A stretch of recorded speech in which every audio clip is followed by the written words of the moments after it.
Hello नमस्कार दोस्तों, आप सभी का हार्दिक स्वागत है आपके अपने परिवार हर घर सफलता यूट्यूब चैनल में। तो साथियों, आज हम रीजनिंग का एक बेहतरीन चैप्टर यानी कि कैलेंडर के बारे में अच्छे से समझेंगे, जानेंगे, क्वेश्चनों को करेंगे। आइए साथियों, बने रहिए मेरे साथ। पहले कैलेंडर का बेस जानेंगे, बेसिक क्या है। तो साथियों बने रहिए, मैं ऐसे आपके लिए ऐसा कैलेंडर समझाऊंगा कि आप क्वेश्चन को देखते ही आंसर लगाओगे। बस ध्यान से मेरे साथ बने रहिए। तो हम जानते हैं आखिरकार कैलेंडर है क्या। तो वर्ष को जानते हैं। पहले कैलेंडर में क्या होता है, वर्ष। उसके बाद होता है महीना। उसके बाद होता है सप्ताह। उसके बाद होता है दिन। तो साथियों, वर्ष क्या होता है। वर्ष दो प्रकार का होता है। पहला होता है 365 यानी कि साधारण वर्ष। साधारण वर्ष में 365 दिन होते हैं। और एक होता है लीप वर्ष जिसमें 366 दिन होते हैं। और एक महीना, महीने में कितने दिन होते हैं। तो साथियों बता दूं आपके लिए, महीने में 28 भी होते हैं, 29 भी होते हैं, और 30 भी होते हैं, और 31 भी होते हैं। महीने में 4 प्रकार से दिन होते हैं, 28, 29, 30 और 31। और साथियों दिन में, वो सप्ताह में 7 दिन होते हैं और दिन में 1 दिन होता है। तो साथियों वर्ष की बात करेंगे हम। वर्ष आखिरकार साधारण और लीप वर्ष क्या होता है। तो वर्ष की बात करते हैं। एक होता है 365 दिन। 365 दिन ये होता है साधारण वर्ष। ये होता है साधारण वर्ष। और एक होता है लीप वर्ष जिसमें होते हैं 366 दिन।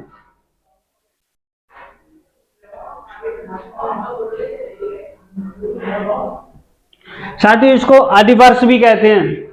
लीप वर्ष को एक और नाम से क्वेश्चन में दे रखा होता है, केवल स्टूडेंटों को घुमाने के लिए। जैसे अधिवर्ष का ध्यान रखेंगे तो कोई बात नहीं, 366 जो लीप वर्ष होता है उसी को अधिवर्ष कहते हैं।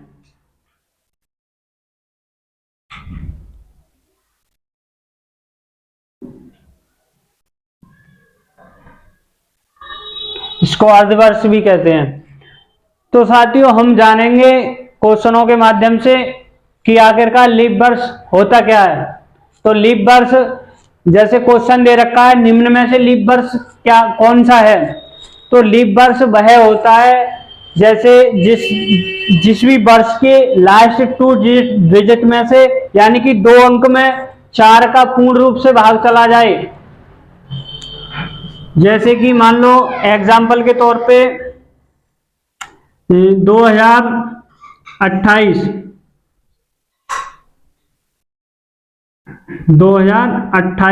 तो इसके लास्ट 2 डिजिट लेंगे, लास्ट 2 अंक लेंगे, तो इसमें 4 से भाग देंगे। 4 से भाग देने पर ये 4 से भाग देने पर 7 बार पूर्ण रूप से विभाजित होता है। तो ये 2028 जो है लीप वर्ष माना जाएगा। इस वर्ष में फरवरी जो है 29 दिन की होगी। तो लीप वर्ष में फरवरी माह जो होता है वो 29 दिन का होता है। ऐसे ही हम इसी प्रकार से क्वेश्चन करेंगे कि निम्न में से लीप वर्ष है। तो साथियों हमें ऑप्शन के अकॉर्डिंग चलना होता है इस टाइप के क्वेश्चनों को। तो ऑप्शन ए दे रखा है 1957, तो हम लास्ट 2 डिजिट देखेंगे, लास्ट 2 अंक। तो 4 से भाग देंगे, 4 एक 4, 1 बचा, 17 हो गए, 4 चौक 16, 1 शेष बच रहा है। तो ये लीप वर्ष नहीं होगा। फिर अगले ऑप्शन को चेक करेंगे, लास्ट 2 अंक 4 धाई 40, और कितना बचा, 3 बचा। 3 में 4 का भाग नहीं जाएगा, तो ये भी लीप वर्ष नहीं होगा। इसको चेक करेंगे तो ये है लास्ट 2 अंक कितना है, 37, तो इसमें 4 से भाग देंगे तो 9 चौक 36, 4 नीम 36 होता है। इसमें 1 शेष बच रहा है, तो ये भी लीप वर्ष नहीं होगा। अब साथियों इसको चेक करेंगे तो ये है 64, यानी कि लास्ट के 2 अंकों को चेक करेंगे तो ये 4 एक 4, 1 बचा, 2 बचा, 24 हो गया, 4 6 24, तो ये पूर्ण रूप से 4 से डिवाइड हो रहा है, तो ये लीप वर्ष है साथियों। तो इसका option B is the right answer. अगले क्वेश्चन को देखेंगे इसी प्रकार से, निम्न में से लीप वर्ष कौन सा लीप वर्ष है? तो ऑप्शन ए को चेक करेंगे, वही मैंने बताया कि लास्ट के 2 अंक देखेंगे, तो लास्ट के 2 अंक 2 1 दे रखा है, तो 4 से डिवाइड करेंगे इसको, 4 पंजे 20, एक शेष बच रहा है, ये भी नहीं होगा। अगले विकल्प को चेक करेंगे, तो लास्ट के 2 अंक यानी कि 1 3 13, तो 4 से भाग देंगे, इसमें 4 3 12, 3 बार जा रहा है, नहीं एक बच रहा है, तो ये भी लीप वर्ष नहीं होगा। इस ऑप्शन को चेक करेंगे 19 19, 19 को चेक करेंगे, लास्ट का 2 अंक 4 से डिवाइड हो जाए तो लीप वर्ष, नहीं हो तो लीप वर्ष नहीं है। और इसको 4 चौक 16, 3 शेष बच रहा है, 3 में 4 का भाग नहीं जाता, इसलिए ये भी लीप वर्ष नहीं होगा। अब लास्ट विकल्प को इसको चेक करेंगे 24, लास्ट 2 अंक क्या है 24, तो 24 में 4 का भाग जाता है पूर्ण रूप से, तो 4 6 24, तो इसका आंसर जो है 2024 जो है एक लीप वर्ष है, तो इसका विकल्प B is the right answer. इसी प्रकार से अगले और टाइप को देखते हैं, अगले क्वेश्चन को करते हैं, बने रहिए हमारे साथ। तो साथियों बने रहिए, देखिए अगले क्वेश्चन को। क्वेश्चन क्या कहता है? क्वेश्चन कहता है निम्न में से लीप वर्ष नहीं है, तो हम विकल्प से ही चेक करेंगे कौन सा इनमें से 4 विकल्प दिए हुए हैं, इनमें से कौन सा विकल्प लीप वर्ष नहीं है। तो आइए चेक करते हैं, विकल्प ए को चेक करते हैं। वही मैंने बताया था कि वर्ष के अंतिम 2 अंक को 2 डिजिट को चेक करते हैं, मतलब डिवाइड करते हैं 4 से, तो 4 से डिवाइड करेंगे इसे, तो ये 4 से पूर्ण रूप से डिवाइड हो जाएगा, इसलिए ये लीप वर्ष है। तो 4 से 12 बार पूर्ण रूप से डिवाइड हो जाएगा, ये भी लीप वर्ष है। तो ऑप्शन बी 72, इसे भी 2 अंक लास्ट के 4 से भाग देंगे, तो ये होगा 18 बार, तो ये भी लीप वर्ष है। ऑप्शन सी को चेक करेंगे 36 में 4 से डिवाइड करेंगे, तो ये 9 बार, 9 into 4 इक्वल टू 36, ये भी लीप वर्ष है। और अंतिम विकल्प डी को चेक करेंगे, अंतिम 2 डिजिट को 4 से डिवाइड करेंगे, तो 4 का भाग देने पर 4 पंजे 20, 3 बचा साथियों, तो 3 में 4 से भाग नहीं जाएगा, इसलिए इस क्वेश्चन का आंसर जो होगा विकल्प डी आंसर होगा। अगला क्वेश्चन देखते हैं, आइए अगले क्वेश्चन को देखते हैं। क्वेश्चन क्या कहता है?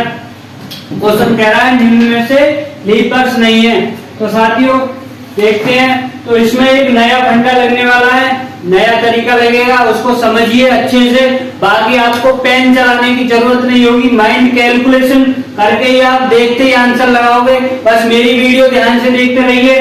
तो ऑप्शन ए क्या कहता है? ऑप्शन ए लिखा हुआ है अंतिम 2 अंक को डिवाइड करेंगे 4 से, तो ये पूर्ण रूप से 4 से डिवाइड हो रहा है, 19 into 4 इक्वल टू 76, यानी कि 1976, ये पूर्ण रूप से 19 बार डिवाइड हो रहा है।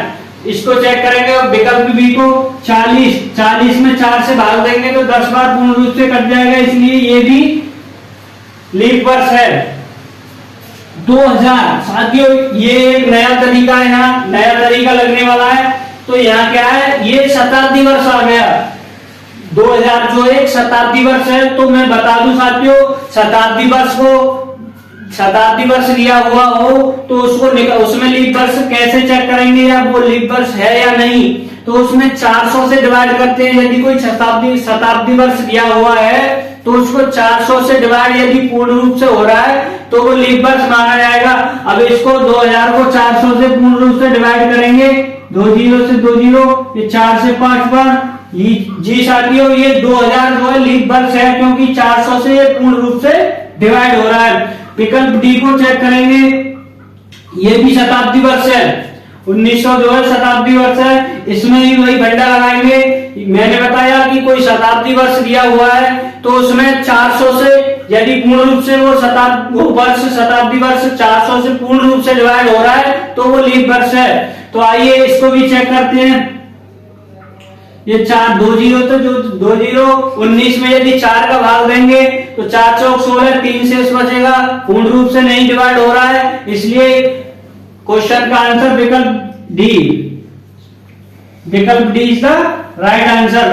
तो इस क्वेश्चन का आंसर जो होगा 1901 लीप वर्ष नहीं है। तो साथियों आइए अगले क्वेश्चन को देखते हैं।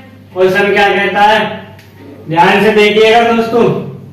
लीप वर्ष, क्वेश्चन कह रहा है लीप वर्ष प्रत्येक 4 वर्ष बाद आता है। तो इनमें 4 विकल्प दिए गए हैं, इसमें देखना कौन सा विकल्प उचित है, सही है। तो विकल्प पहला दे रखा है कभी कभी 4 वर्ष से पहले आता है। क्या लीप वर्ष कभी कभी 4 वर्ष से पहले आता है?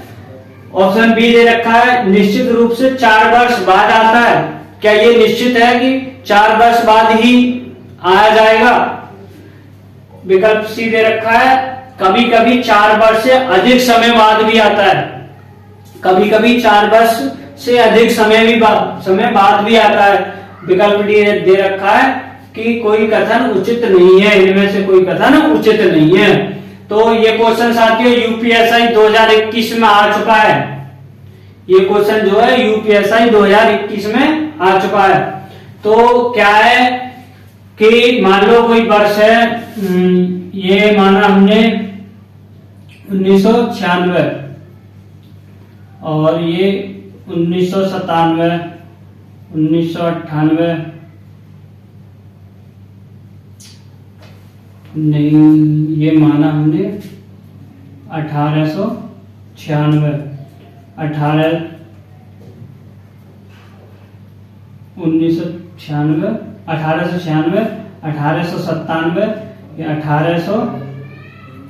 1898, 1899, ये हो गया 1900, ये हो गया 1901, ये हो गया 1902, ये हुआ 1903। तो हम समझते हैं कि आगे का क्या फंडा है, इसमें कौन सा विकल्प सही होगा। तो मान लो यदि क्वेश्चन कह रहा है कभी कभी 4 वर्ष से पहले भी आ जाता है, तो हम देखते हैं 96 ये लीप वर्ष है, हमने अभी देखा 97, 98, 99 और ये 1900।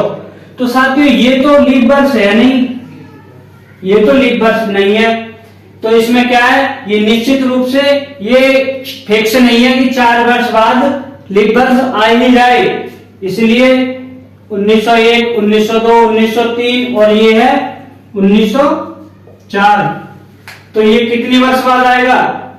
97, 98, 99 और ये 1904, 5, 6, 7, ये 8वीं वर्ष में आएगा। इसलिए ये फिक्स नहीं है, ये तय नहीं है कि लीप वर्ष 4 वर्ष बाद ही आ जाएगा। तो ये भी गलत, ये भी गलत। तीसरे को देखते हैं कभी कभी 4 वर्ष से अधिक समय बाद आता है। तो ये इसमें लग रहा है हाँ सही बात है, कभी कभी 4 वर्ष बाद भी आता है। तो ये देखा ना 8वीं वर्ष में आया तो 4 वर्ष बाद ही आया।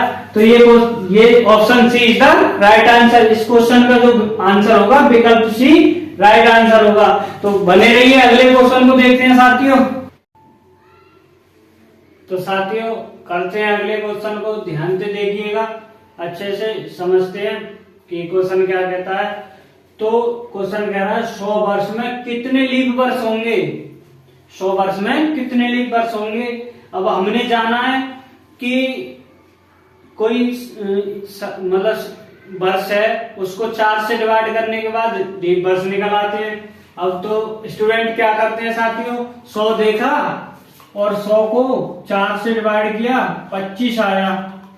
तो और एग्जाम में ऑप्शन ए पर ही 25 लिखा हुआ रहता है। तो विद्यार्थी क्या करता है, पहले ही टिक करके कि ये तो बहुत इजी है। साथियों इजी तो है क्वेश्चन, लेकिन इजी के चक्कर में बहुत ही इजी गलत होता है। तो आइए समझते हैं। तो मैंने एक और तरीका बताया कि यदि शताब्दी वर्ष दिया हुआ हो तो उसे 400 से भाग करते हैं। यदि 400 का पूर्ण रूप से भाग जाता है तो वो लीप वर्ष है। अगर अन्यथा 400 से पूर्ण रूप शताब्दी वर्ष विभाजित नहीं होता है तो वो लीप वर्ष नहीं है। तो 100 को जो है 400 से डिवाइड करने पर नहीं हो रहा, नहीं हो रहा, तो इसलिए 101 शताब्दी लीप वर्ष नहीं है, 100 शताब्दी वर्ष जो है लीप वर्ष नहीं है।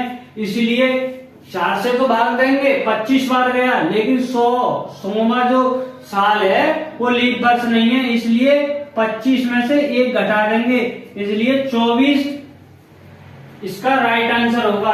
100 वर्षों में लीप वर्षों की जो संख्या होगी वो होगी 24, तो इसका विकल्प सी राइट आंसर। ध्यान से देखिएगा साथियों। तो अगले क्वेश्चन क्या कहता है, अगला क्वेश्चन कहता है कि 400 वर्षों में कितने लीप वर्ष होंगे। वही क्वेश्चन, वही तरीका। तो आइए जानते हैं साथियों। ये क्वेश्चन आने वाले रिपीटेड क्वेश्चन है, ये हर एग्जाम में पूछे जाते हैं, क्योंकि छात्र इनमें गलती ज्यादा करता है, देखता नहीं है, 4 से देख लेता है, 4 से भाग करना है, 4 से भाग किया, जितना आया उतना ठोका और आगे बढ़ा। तो इस क्वेश्चन को देखते, 400 में कितने लीप वर्ष होंगे 400 वर्ष में। तो वही 400 लिया, 400 को लिया, ये 400 शताब्दी वर्ष है, तो इसको 400 से भाग करेंगे, तो 400 से एक बार पूर्ण रूप से गया। तो 100 वर्षों में भी हमें 400 वर्षों में निकालना है। 100 वर्षों में कितना निकाला 24, और 200 वर्षों में 48। ऐसे ही 300 वर्ष होगी, वो भी शताब्दी नहीं होगी, क्योंकि वो भी 400 से नहीं, 300 भी जो शताब्दी वर्ष होगी वो भी 400 से पूर्ण रूप से विभाजित नहीं होगी, इसलिए वो भी एक लीप वर्ष नहीं होगी। इसलिए 400 सालों में जो लीप वर्ष होंगे 24 चौका 96, और 400वीं जो साल होगी वो लीप वर्ष होगी, इसलिए 97 वर्ष 400 में जो होंगे 97 लीप वर्ष होंगे। तो इसका राइट आंसर सी। तो साथियों अगले क्वेश्चन और देखते हैं, समझ गए होंगे मैंने जो बातें बताई हैं उन सब बातों को। तो मित्रों चलते हैं अगले क्वेश्चन की तरफ। निम्न में से कौन सा लीप वर्ष है। तो मैंने आपको दोनों तरीका बता दिया है, ऐसा कोई भी क्वेश्चन हो अच्छे से समझा दिया है, बाकी और समझो। इस क्वेश्चन को देखते हैं, निम्न में से कौन सा लीप वर्ष है। तो ऑप्शन ए दे रखा है 1623। अंतिम 2 अंक देखेंगे, तो अंतिम 2 अंक 4 से विभाजित नहीं हो रहे हैं, तो ये लीप वर्ष नहीं है। ऑप्शन बी देखेंगे तो शताब्दी वर्ष दे रखा है, तो शताब्दी वर्ष 400 से विभाजित नहीं है, इसलिए ये भी लीप वर्ष नहीं होगा। 1600 जो है ये भी शताब्दी वर्ष है, इसको भी 400 से डिवाइड करके देखेंगे, तो ये 400 से पूरा डिवाइड 1600,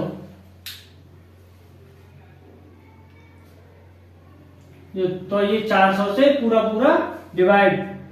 तो साथियों ये हमारा विकल्प सी, यही प्रश्न का उत्तर होगा। ये भी, इसको भी चेक कर लेते हैं। तो ये 1900 है, ये 400 से डिवाइड नहीं होगा, 400 से इसे भाग देते हैं तो 300 शेष बचेगा, तो ये लीप वर्ष नहीं है, इसलिए विकल्प सी 1600 जो होगा 1600वीं शताब्दी जो होगा शताब्दी वर्ष वो लीप वर्ष होगा। अगला क्वेश्चन साथियों ये अच्छा एक बेहतरीन क्वेश्चन है, ये बार बार कई एग्जामों में मैंने भी देखा है, तो अच्छे से समझते हैं इसको, ध्यान से देखिएगा। 400 वर्ष में 29 तारीख कितनी बार आएगी, यानी कि 29 तारीख 400 वर्षों में कितनी टाइम आएगी। तो आइए देखते हैं क्या होता है। एक वर्ष बराबर होता है, एक वर्ष बराबर 12 माह, और साथियों इसे 12 माह नहीं एक कम करेंगे, क्योंकि फरवरी जो होती है वो 28 की होती है, इसलिए 11 माह लेके चलेंगे, एक घटा देंगे, तो एक वर्ष बराबर, वो बाद में जोड़ेंगे। एक वर्ष बराबर जो होता है हम ले रहे हैं इस टाइम 11 माह, और साल कितने दे रखे हैं 400, तो कितनी बार आएगी ये 29 तारीख। बाकी तो जो 30 से ऊपर ही होता है ना, फरवरी को छोड़ के बाकी दिन तो 30 से ऊपर होता है, इसलिए 11 माह में 29 तारीख तो हर महीने में आएगी, इसलिए 11 माह को लेके चलते हैं। कितने वर्षों में निकालना हमें 400 वर्षों में, तो 400 इंटू 11 बराबर 4400। तो स्टूडेंट यहाँ गलती कर देते हैं कि वो भूल जाते हैं कि हमने फरवरी को भी छोड़ा था, तो साथियों फरवरी को भी जोड़ना पड़ेगा, वो भी कुछ ना कुछ तो टाइम आएगी, इसलिए 400 हमारे 11 माह के दिन आएंगे। 11 माह में मतलब 29 तारीख जो है, बाकी 11 माहों में तो आती रहेगी। और आप कैसे निकालेंगे हम, मैंने बताया कि 400 में लीप वर्ष निकाल लेंगे। लीप वर्ष में ही फरवरी 29 तारीख की आती है, बाकी जितने लीप वर्ष हैं उतने निकाल लेंगे। मैंने बताया 400 में कितने लीप वर्ष होते हैं, 400 में मैंने बताया 400 में लीप वर्ष जो होते हैं 97। तो साथियों फरवरी का जो लीप वर्ष का फरवरी होगा उसी में 29 तारीख आएगी, तो इसमें 97 प्लस कर देंगे तो ये आ जाएगा 4497 दिन। ये 97 बार आएगा। 400 वर्षों में यदि 29 तारीख को देखेंगे तो ये 4497 टाइम आएगी, 4497 बार आएगी। तो साथियों हमारे चैनल के साथ जुड़े रहिए। एक और वीडियो आएगा इसका कैलेंडर का। अभी मैंने ये लीप वर्ष, अधिवर्ष और साधारण वर्ष समझाया। इससे क्वेश्चन जमता है, बनता है, हर हाल में ही आता है। जिस भी एग्जाम में रीजनिंग कंक्लूड है, रीजनिंग जिस भी एग्जाम के सिलेबस में शामिल है, तो ये इससे वर्षों से क्वेश्चन हर हाल में आना तय है। तो हमारे चैनल को ज्यादा से ज्यादा सब्सक्राइब कीजिए, शेयर कीजिए, लाइक कीजिए, कमेंट करके बताना साथियों कि मेरा वीडियो कैसा लगा और क्या भी कौन सा चाहिए आपको, कोई वीडियो रीजनिंग का आपके इच्छा अनुसार दिया।